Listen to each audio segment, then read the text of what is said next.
শিলচর ভগতপুরে গরু চুরের উপদ্রব। একই রাতে দুটি গরু চুরির ঘটনায় চাঞ্চল্য এলাকা জুড়ে। এই মুহূর্তের আরেকটি চাঞ্চল্যকর খবর।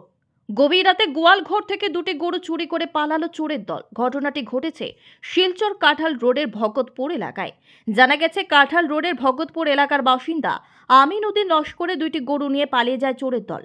গরুর মালিক জানান, সোমবার রাতে 2টা নাগাদ ঘুমিয়ে পড়েন। সকাল 6টা নাগাদ ঘুম থেকে উঠেই গোয়াল ঘরের দিকে তাকিয়ে দেখেন গরু দুটির বাছুর বাঁধা রয়েছে, কিন্তু গরু দুটি নেই। এই ঘটনা দেখতে পেয়ে এক প্রকার হতভম্ব হয়ে পড়েন। পরে এই বিষয়ে শিলচর রাঙ্গিরখাড়ি আউটপোস্টে একটি মামলা দায়ের করেন। পুলিশ প্রশাসন কাছে অনুরোধ করেন গরু দুটি উদ্ধার করার জন্য। উল্লেখ্য, শীতের মৌসুমে গরু চুরির ঘটনা ব্যাপক আকার ধারণ করেছে ভগতপুর এলাকাতে। প্রতিনিয়ত কোনো না কোনো স্থানে গরু চুরির ঘটনা সংঘটিত হচ্ছে। রাতের আধারে গোয়াল ঘর থেকে গরু চুরির ঘটনায় ব্যাপক আতঙ্ক ছড়িয়ে পড়ে স্থানীয়দের মধ্যে। Bureau report, daily Barak. আসসালামু আলাইকুম, নমস্কার।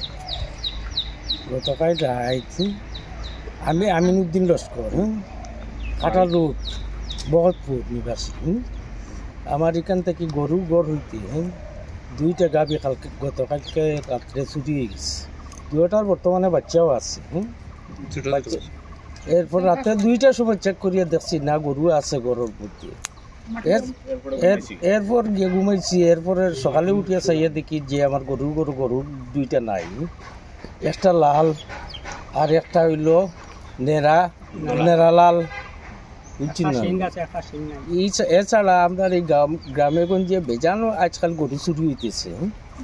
কিন্তু প্রশাসনের কাছে আমার ওটা অনুরোধ, যাতে প্রশাসনে কোনো ধরনের বিহিত ব্যবস্থা নিলে আমরা বেশ উপকৃত। 2টা বাচ্চা আছে, ওই যে ছোট ছোট বাচ্চা, ওখানে ঘাস খায় না, তো ওখানে মায়ের দুধ খায়। তো একটা 1 মাস হয়েছে, একটা 1.5 মাস হয়েছে। 1-1.5 মাস। একটা বড় জার্সি, একটা লোকাল। একটা লোকাল গরু, একটা জার্সি, 2টা। আরো গরু আসলো, এইটা না ধরিয়া ওই বড় বড় 2টা লইয়া গেছে। আচ্ছা, এই বিষয়ে কিন্তু আপনি কোনো থানাত মামলা করছিলেন? না করছি না, বর্তমানে যাইমু আর কি। কোন থানাত? আমরা রাঙ্গিরখাড়ি আউটপোস্ট।